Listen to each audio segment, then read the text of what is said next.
श्रीराम नमस्कार. आज 8 ऑक्टोबर 2020 भीमरूपी निरूपण भाग 10. मागच्या ओवीमध्ये आपण पाहिलं की लोकनाथा जगन्नाथा प्राणनाथा पुरातना या ओवीचा अर्थ काय. समर्थ रामदास स्वामी यांनी हे जे भीमरूपी स्तोत्र जे लिहिलेलं आहे, जे समाजासाठी सांगितलेलं आहे, जी मारुतीरायांची शक्ती त्यांनी द्यायचा प्रयत्न केलेला आहे, ती काय आहे. या भीमरूपीच्या स्तोत्रामध्ये काय शक्ती लपलेली आहे हे आपण पाहत आहोत. कुठपर्यंत आलो आहे त्याच्या आधी आपण कुठनं सुरुवात केली होती हे पाहू. भीमरूपी महारुद्रा वज्र हनुमान मारुती वनारी अंजनी सूता रामदूता प्रभंजना महाबली प्राणदाता सकला उठवी बले सौख्यकारी शोकहारी दूत वैष्णव दायका दीनानाथा हरिरूपा सुंदरा जगदंतरा पाताल देवता हंता भव्य सिंदूर लेपना लोकनाथा जगन्नाथा प्राणनाथा पुरातना पुण्यवंता पुण्यशीला पावना परितोषिका. पुण्यवंता पुण्यशीला पावना परितोषिका या श्लोकाचा अर्थ आज आपण पाहणार आहोत. जेव्हा आपण एखाद्या देवत्वाची, एखाद्या गुरूंची, एखाद्या महाराजांची, म्हणजे जे खरंच वास्तवता गजानन महाराज आहेत, साईबाबा आहेत, अक्कलकोट स्वामी आहेत, शंकर महाराज आहेत, हे आहेत आणि होते, यांना महाराज म्हणण्यास योग्यपण आहे. तसंच समर्थ रामदास स्वामी यांनी मारुतीचं जे वर्णन केलेलं आहे, जो मारुती आपल्या डोळ्यासमोर उभा केलेला आहे, भीमरूप या स्वरूपात जो मारुती उभा केलेला आहे, आणि आपण कशाचं वर्णन म्हणतोय, करतोय, कशाचं श्लोक म्हणतोय हे आपल्याला पाहणं, समजून घेणं हे खूप गरजेचं असतं. कारण जर आपण समजून घेतलं नाही तर आपण हे कशासाठी करतोय. एखादा शब्दाचा उच्चार केल्यानंतर त्याच्यापासून निघणारी कंपनं ही आपल्या मनावर आणि शरीरावरती काय परिणाम करतात हे आपल्याला जाणून घ्यायला हवं. ह्या श्लोकामध्ये पुण्यवंता पुण्यशीला पावना परितोषिका ही ओळ जी आहे, यात समर्थ रामदास स्वामींनी मारुतीला पुण्यवंत म्हटलेलं आहे. आता एखाद्याला पुण्यवंत आपण कधी म्हणतो, मारुतीला पुण्यवंता का म्हटलेलं आहे हे आपण पहिल्यांदा पाहू. आपल्या सर्वांना माहिती आहे, मारुती ज्यांचा दास होता ते प्रभू रामचंद्र यांची ताकद, संयम आणि मर्यादा पुरुषोत्तमच म्हणतात प्रभू रामचंद्राला. तर अशा स्वामींच्या चरणाशी बसणारा तो दास म्हणून मारुतीला आपण पाहतो. पण प्रभू रामचंद्रांच्या वास्तव्यात आहे म्हणून त्याला पुण्यवंत म्हटलेलं आहे. केवळ मारुतीला पुण्यवंत म्हटलेलं नाही. पुण्यवंत का? कारण तो प्रभू रामचंद्रांच्या सहवासात होता, सीतामाईच्या सहवासात होता, लक्ष्मणाच्या सहवासात होता, शेषाच्या सहवासात होता, म्हणून पुण्यवान म्हटलेला आहे. आपण एखादं गोष्टीच्या एखाद्या कार्यक्रमासाठी वगैरे मठात जातो, मंदिरात जातो आणि आपल्याला मनात कल्पना पण नसते, पण त्या क्षणी असं होतं की आपल्या हातात आरतीचं ताट ठेवलं जातं की आज तुम्ही आरती करा, आणि मग नंतर म्हणतो काय माहीत नाही, पण मी आज स्वतःला पुण्यवान समजतो की माझ्या हस्ते आरती झाली, मला त्या देवत्वाला ओवाळता आलं, पंचप्राण त्या देवत्वावरनं ओवाळता आले, म्हणून मी आज पुण्यवान समजतो. पुण्य असणं आणि पुण्यवान असणं ह्या दोन्हीत फरक आहे. इथं समर्थ रामदास स्वामींनी पुण्यवंता असं मारुतीरायांना म्हटलेलं आहे. पण वास्तविक प्रभू रामचंद्रांच्या सानिध्यात जे जे काही आले, जे जे कोणी आले, अगदी रावणसुद्धा ते पुण्यवानच. रावण हा प्रभू रामचंद्रा एवढाच ताकदवान, सर्व दृष्टीने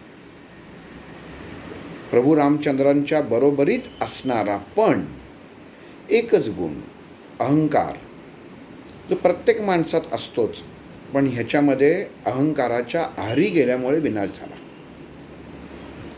एकच हा रावणाचा गुण होता की ज्याच्यामुळे अख्खं राक्षसांचं कुळ नष्ट झालं. पूर्ण परिवाराची, कुलाची वाताहत लागली. म्हणजे इतका एकच गुण अहंकार, या अहंकाराने सर्वनाश केला रावणाचा.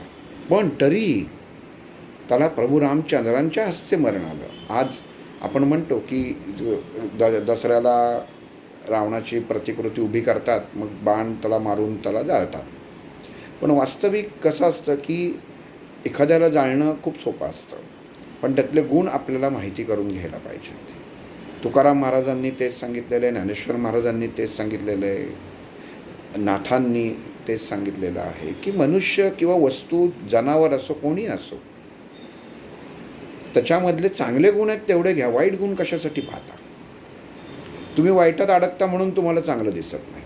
तसं रावणामध्ये, रावणाला पण पुण्यवानच म्हटलं पाहिजे. म्हणजे एवढा मोठा मायावी, म्हणजे रावणासारखा मायावी कोणी नव्हताच.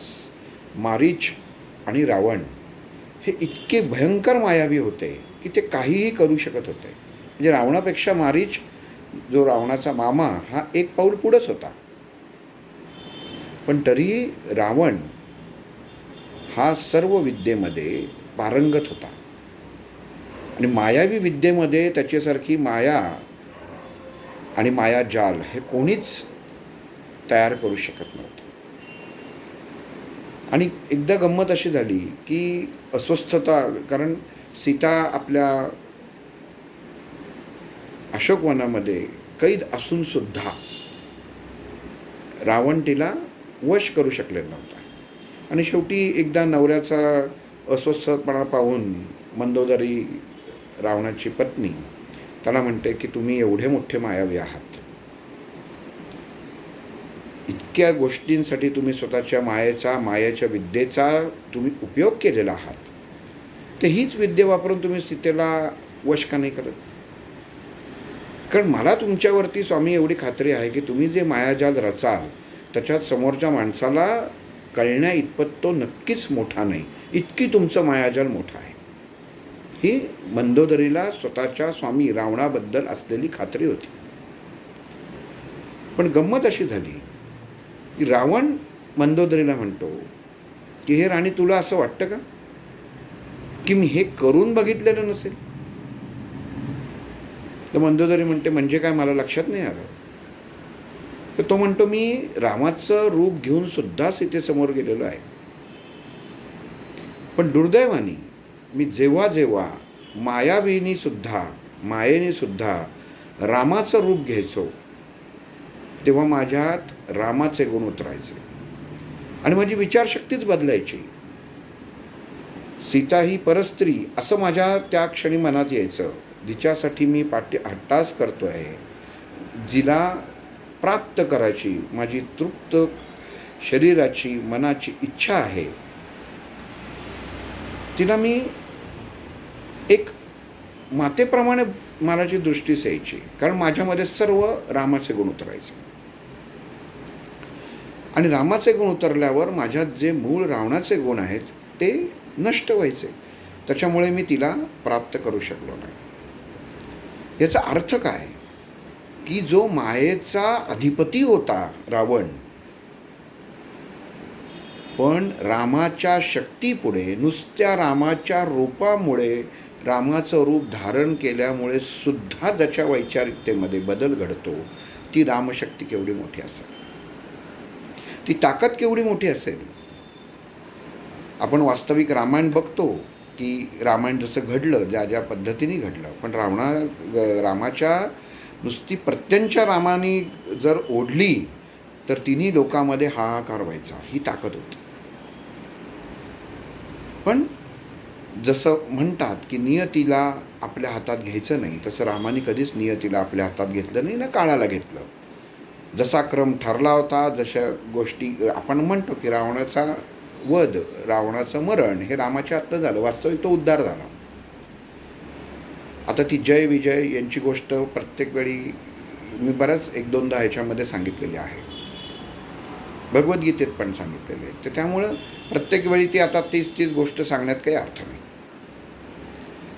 पण ज्या नामामुळं ह्या मायाच्या अधिपतीमध्ये सुद्धा बदल होतो, तो राम काय असेल याचा आपण विचार करायला हवा.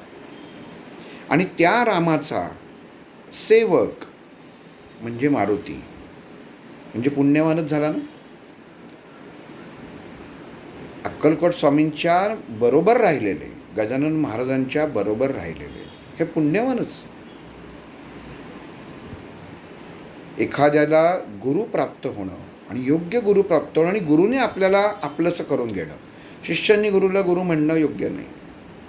गुरुनी त्याला शिष्याला म्हटलं पाहिजे हा माझा आहे, शिष्य नाही, हा माझा आहे, हा शब्द पाहिजे. हे मोठं पुण्याचं काम आहे.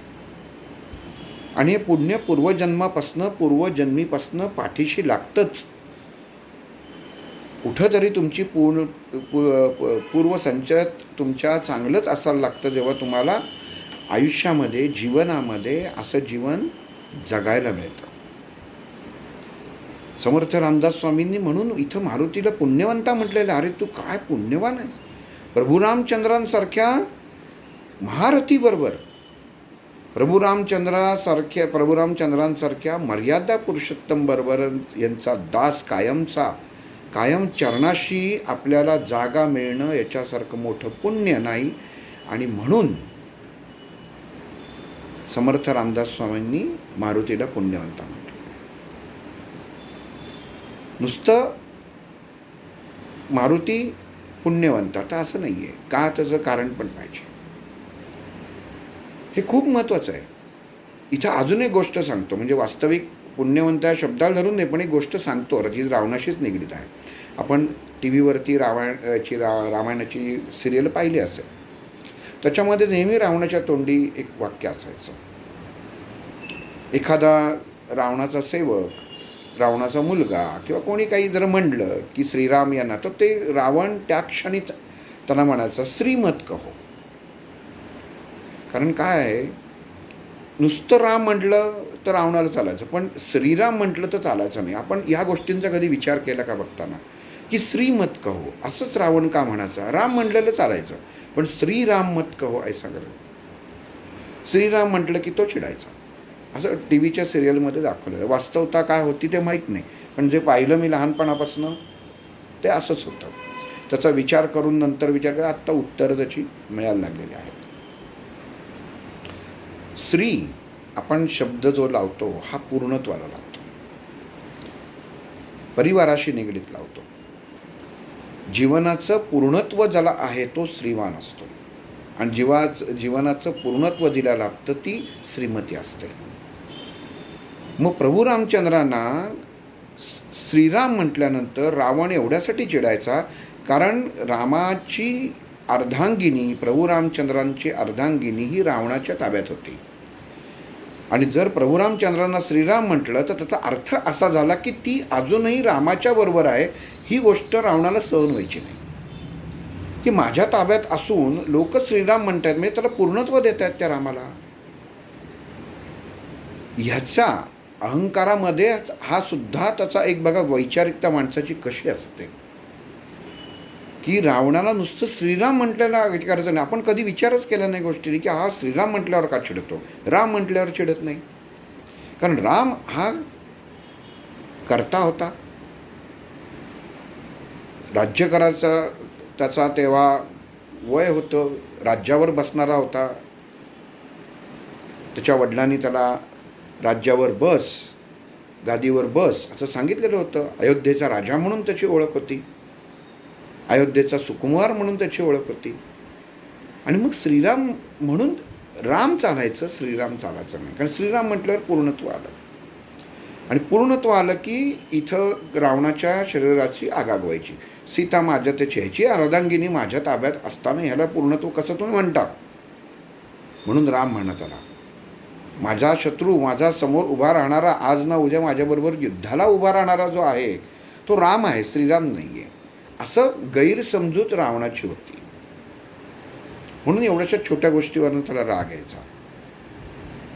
आता ह्या प्रभू रामचंद्रांच्या सान्निध्यात असलेले प्रत्येक जण, मग मारुती असो, जेव्हा वनातनं प्रभू रामचंद्र येत होते तेव्हा शबरी त्यांना भेटलेले असो, अहिल्या या शिलेचा त्यांच्या हातनं पदस्पर्शामुळे झालेला उद्धार असो, प्रत्येकजण पुण्यवंतच. प्रभू रामचंद्रांचं क्षणभर सान्निध्य जेव्हा जरा लाभलं तो हा पुण्यवंतच. साक्षात भगवान शंकरही तर स्वतःला पुण्यवान म्हणतात. त्याच्यामुळे नुसतं ध्यानाला बसले तर असं ध्यान लागलं, आणि प्रभू रामचंद्र त्यांच्या स्वप्नात आले की कित्येक महिने, कित्येक वर्ष झाले अनेक ऋषी शंकराला भेटायला म्हणून आले, आणि ते तसेच उठून गेले. आणि तेव्हा फक्त बुधकौशिक ऋषी समोर बसून राहिले. आणि बुधकौशिक ऋषी बसून राहिले म्हणजे बुधकौशिक ऋषींचं संयम, आणि त्याच वेळी भोलेनाथ शंकर यांना लागलेलं प्रभू रामचंद्रांच्या नामाचं ध्यान, हे इतकं त्याच्यामध्ये ते एकरूप झालेले होते की त्यांना बाकी काय दिवस चाललाय रात्र चाललाय काही कळलंच नाही. महिने उलगडून गेले. कित्येक ऋषीमुनी त्यांना भेटण्यासाठी यायचे, ते तसेच निघून जायचे की कधी डोळे उघडतील माहीत नाही. पण केवळ बुधकौशिक ऋषी तिथं बसले, आणि त्याचा परिणाम असा झाला की साक्षात भोलेनाथ शंकराला रामरक्षा, जे आपण म्हणतो रामरक्षा स्तोत्र, हे स्मरण झालं, हे सांगितलं गेलं. आणि तेच त्यांनी फक्त कंपनाद्वारे बुधकौशिक ऋषींना सांगितलं, कारण त्या बुधकौशिक ऋषी तेव्हा समोर होते. हे तोंडाने सांगितलेलं नाही आहे, हे कंपनाद्वारे ध्यानात सांगितलेले हे रामरक्षा स्तोत्र आहे बुधकौशिक ऋषींना. कारण बुधकौशिक ऋषी संयमाने तेव्हा शंकराच्या समोर बसून होते की जेव्हा केव्हा महादेव उठतील तेव्हाच मी उठीन. आणि त्यांचा फायदा काय झाला तर प्रभू रामचंद्राचं जो गोडवा, प्रभू रामचंद्राचं जे सानिध्य कंपनाद्वारे महादेवांना लाभलं, ते त्यांनी बुधकौशिक ऋषींना सांगितलं. आणि तेव्हा हे रामरक्षा स्तोत्र लिहिलं गेलं. म्हणून ते आपण जसं रामरक्षा स्तोत्र म्हणतो की बुधकौशिक ऋषी, असं ते सुरुवात आहे. अस्य श्री रामरक्षा स्तोत्र मंत्रस्य बुधकौशिक ऋषी, ती सुरुवात का आहे बुधकौशिक ऋषींची, ती हास्य आहे. त्याच्यात थोडंसं विषयांतर झालं, पण सांगायचा मुद्दा हा की प्रभू रामचंद्रांच्या सानिध्यात जो राहिला हा पुण्यवानच. आणि तसा पुण्यवान हा मारुती होता. हे समर्थ रामदास स्वामी आपल्याला एवढ्यासाठी सांगता आहेत की आपण जी काही प्रभू रामचंद्रांच्या प्रित्यर्थ तुम्ही किंवा अप्रत्यक्ष अगदी नाम रामाचं घेतलं काय आणि नाही घेतलं काय, पण मारुतीचं जर घेतलं, हे भीमरूपी स्तोत्र तुम्ही म्हटलात तरीही तुमची सेवा त्या प्रभू रामचंद्रांपर्यंत पोचणार आहे. कारण का? कारण हा मारुती त्या प्रभू रामचंद्रांचा दास आहे. इतकं पुण्य आहे. बाकी कोणाला जागा मिळाली नाही, भावंडांमध्ये जागा मिळाली नाही पायाशी बसायला. भरत आणि प्रभू रामचंद्र इतके एकमेकांना प्रेमाने की फक्त 2 जीव वेगळे होते पण ते एकरूपच होते. पण तरीही भरताला रामाच्या पायाशी जागा मिळाली नाही, ती फक्त आणि फक्त मारुतीरायांना मिळाली.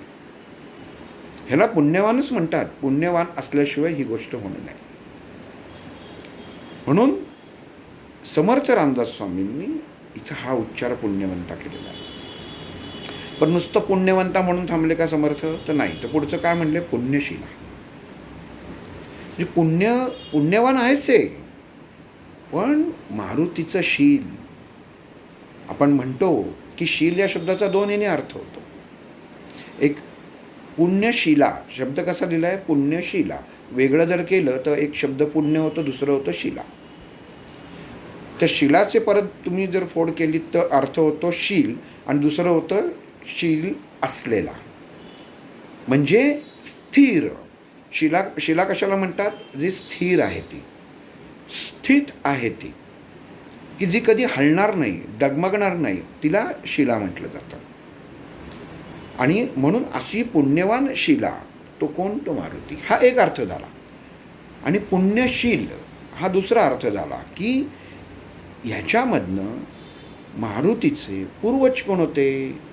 आपण जेव्हा लग्नाला म्हणतो, लग्नाला एखाद्या मुलगी किंवा मुलाचं स्थळ बघितलं जातं, तर आपण त्याला म्हणतो कुठल्या कुलशिलातले, ह्यांचं कुल काय, ह्यांचं शील काय.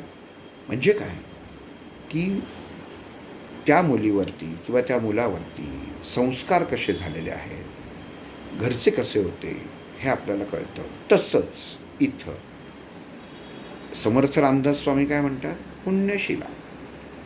पुण्यशील असलेला म्हणून पुण्यशिला. आता पुण्यशील म्हणजे कोण? तो वायू. मारुतीचे वडील वायू. वायुदेवाचा पुत्र, केवढं मोठं घराणं. अंजनीच्या पोटी जन्म, जिनी महादेवाची कित्येक वर्ष तपश्चर्या करून जेव्हा महादेव प्रगट झाले, तेव्हा त्यांनी तुमचा अंश माझ्या पोटामध्ये वाढू दे हे मागणं मागितलं, आणि तेव्हा शंकरांनी ते मान्य केलं. म्हणजे विचार करा, केसरीनंदन, एक एक कुळ काय होतं मारुतीचं, सगळे पुण्यवान. पुण्यवान असल्याशिवाय, अंजनी पुण्यवान असल्याशिवाय थोडेच का भगवान शिवशंकर त्यांच्यासमोर उभे राहिले? कुठं तरी काहीतरी आहे. म्हणूनच साक्षात महादेवानी मारुतीच्या आईला वरदान दिलं, प्रसाद दिला. त्याचबरोबर वायुपुत्रांनीही दिला. बघा इथं गोष्टी किती येतात. मारुतीचा जन्म कसा कसा त्याच्यामध्ये निगडीत आहे एक एक गोष्टीला. इकडं दशरथ राजांनी पुत्रकामेष्टी यज्ञ केला, त्यातलं फळ एक थोडासा भाग एका पक्षाने उचलला, आणि असं म्हणतात जिथं अंजनी जे आव्हान करत होती शंकराला, त्या ठिकाणी येऊन तिच्या पदरात ते फळ पडलं. आपण कधी विचार केलाय का? अयोध्या कुठं? अंजनी जी जपाला तपाला बसलेली होती ते ठिकाण कुठं? एवढा कुठला पक्षी पदार्थ घेऊन प्रवास करू शकेल का? एक वैचारिकतेने जर आपण विचार केला तर ह्याच्यामध्ये बऱ्याच गोष्टींचा उलगडा होईल. पण आपण ते तिथपर्यंत खोलात जायचं नाही, कारण आपल्या ग्रंथात काय लिहिलेलं आहे, ग्रंथ आधार काय आहे ते महत्त्वाचं. पण हा वास्तविक विचार नक्की व्हायला पाहिजे की अयोध्या कुठं आणि हे कुठं. आणि तेवढं त्या पक्षाने तिथपर्यंत प्रवास कसा केला असेल ते धरून, आणि ते बरोबर घडणारी गोष्ट क्षणात होते. मग ह्याला कदाचित वायुपुत्राचा हातभार असेल, कारण एका क्षणामध्ये इथपासून तिथपर्यंत जायची ताकद फक्त वायुपुत्राचीच होती. मग इथं असं म्हणता येईल की अयोध्येपासनं जिथं अंजनी माता तपश्चर्याला बसली होती, हे जे अंतर आहे त्या पक्षांनी केवळ आणि केवळ वायुदेवतेमुळे कापलेलं असावं, असं आपण म्हणायला किंवा विचार करायला हरकत नाही. कारण एवढं अंतर कापून आणि मग तिथं गेल्यानंतर तो प्रसाद पडला, असं म्हणायला हरकत नाही त्याच्यामध्ये. ह्याच्यात मला सांगायचा उद्देश असा आहे की पुण्यशिला याचा अर्थ काय की जे मारुतीचं शील होतं, कुलशील, ते असं होतं. पुत्र वडील पवन, वायुदेवता, आई अंजनी, जिला दस्तूरखुद्द महादेवानी शंकरांनी प्रगट होऊन वरदान दिलेलं.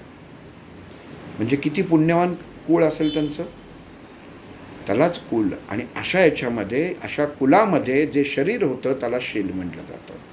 हा एक अर्थ झाला. आणि दुसरं होतं पुण्यशिला, जे स्थिर आहे, जो प्रभू रामचंद्रांच्या चरणांशी स्थिर आहे. कधी बदलली का जागा? मारुतीरायांची जागा कधी बदलली आहे का? आपण पाहिली कधी चित्रात तरी की रामाच्या बाजूला उभे आहेत? कधीच नाही.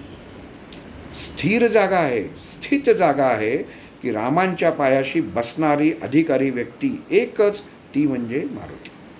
म्हणून शिला, पुण्यशिला, हे पुण्यवान आहे. असा पुण्यवान की जो ह्या तिन्ही लोकांचा स्वामी, मर्यादा पुरुषोत्तम, याच्या पायाशी, याच्या चरणाशी ज्याला बसायला मिळतंय, स्थिर व्हायला मिळतंय, असा तो मारुती, म्हणून पुण्यशिला.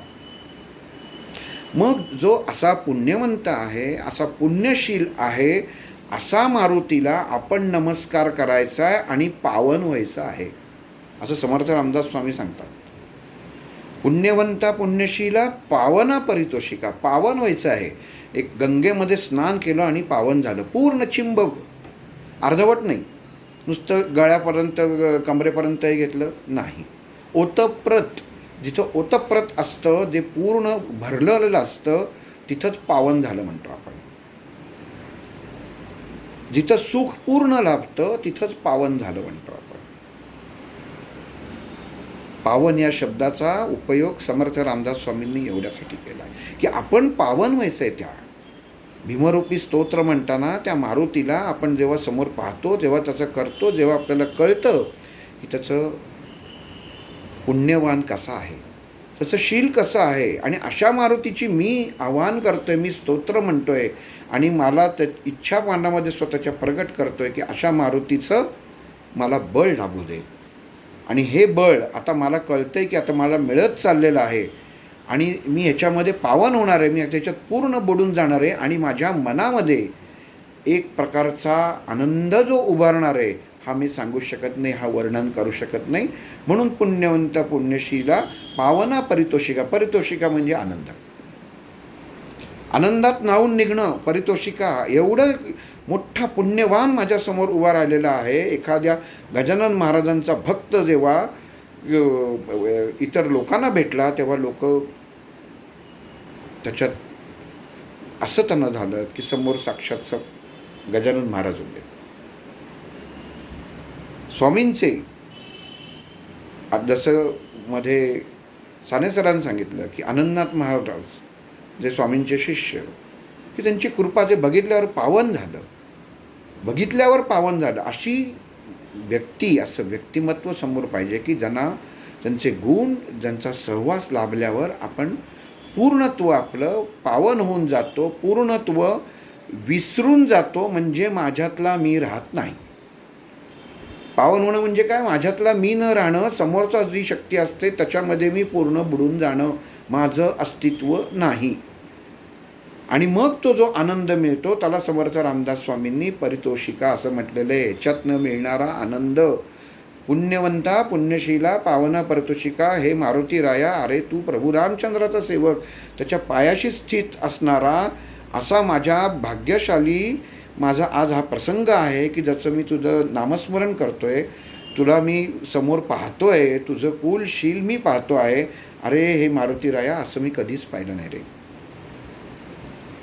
आपण कुठली शक्ती घेतो ह्याच्या बघितल्यानंतर आज मी धन्य झालो, आज पूर्ण न्हाऊन निघालो, मला पूर्ण शक्ती कळली रे.